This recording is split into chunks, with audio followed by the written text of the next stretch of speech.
Hola amigos, y bienvenidos a una nueva clase de IEI High School. El día de hoy hablaremos sobre Entrepreneurship, y como esta es una lección después de mucho tiempo, repasaremos los principios básicos de Entrepreneurship y algunos principios que nos ayudarán a entender este mundo, a aplicarlo mejor y a crecer de esa manera. La lección de hoy se llama Entrepreneurship. Do you have what it takes? And everything starts with entrepreneurship. And entrepreneurship is the art of finding profitable solutions to problems. Every successful entrepreneur or business person has been able to identify a problem and come up with a solution to it before someone else did.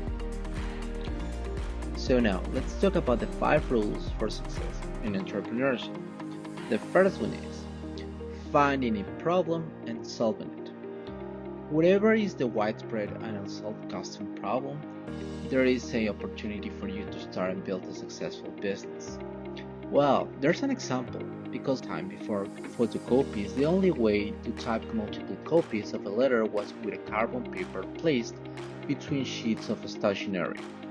But a single mistake could require the typist to go through and erase the mistakes of every single copy.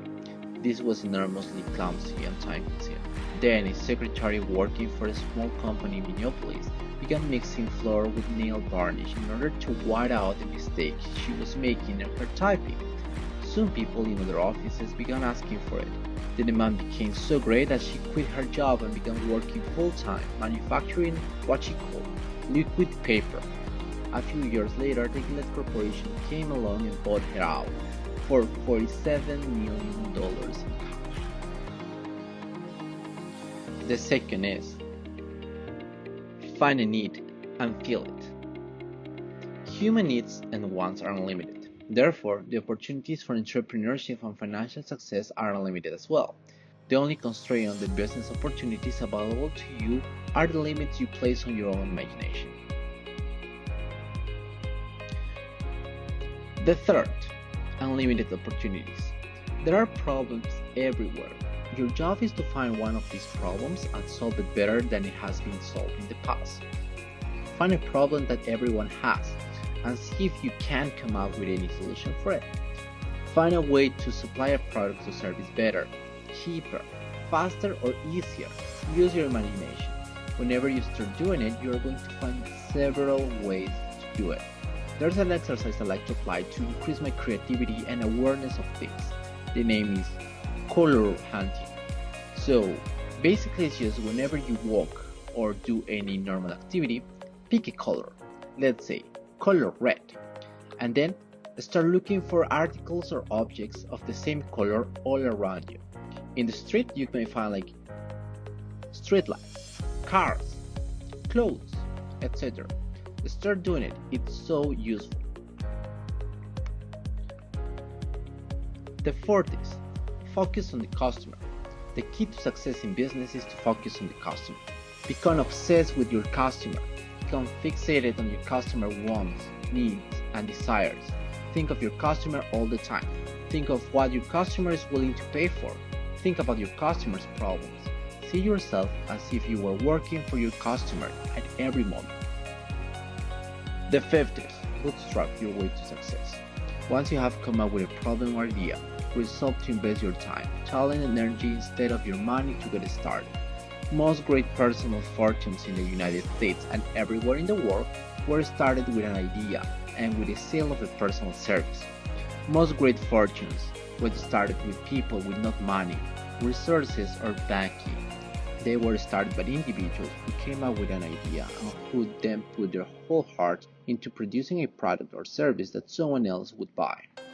In entrepreneurship, I believe that it is very important for you to follow rules and guidelines that were established by people way before ourselves, because they have knowledge, and this knowledge has been shared for us to learn and apply it in a better way than it was applied before. So, as entrepreneurs, we all follow our own path. For some, the rise to financial success is a long, slow, painful process. On the other hand, for others, things just seem to magically fall into place. I believe that the latter isn't a result of magic, however, but is the sure sign of an entrepreneur who understands the importance of learning and adapting to and growing with their business. Now, let's talk about different ways of applying the knowledge that is being shared to us and apply it to our businesses, even if you have like a big corporation or it is just yourself starting a new venture. The first one is the customer is not always right.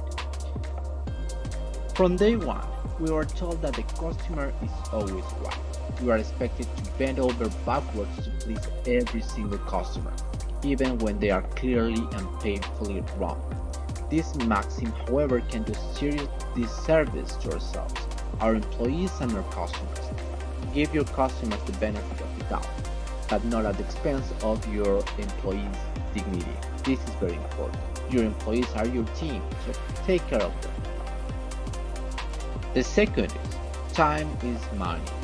Money, customers, ideas, all resources you can potentially gain more of. Time, however, is the only commodity that you always have a finite amount of. One way to ensure you make the most of your time is to assign an hourly dollar amount on your task. Ask yourself, what would be a fair wage for the task I perform?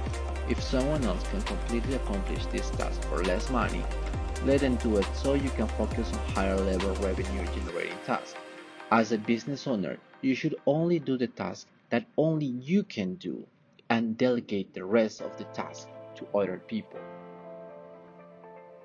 The third is, not all money is good money. This is very important to understand.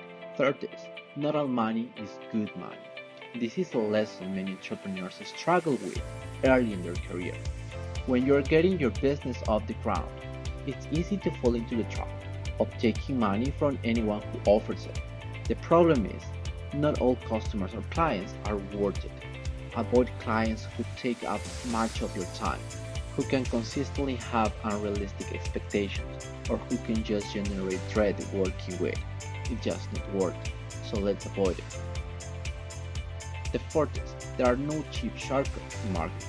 I often speak with business owners or entrepreneurs or people who are just starting the little ventures on their own. The truth is, cheap marketing can make your brand look cheap.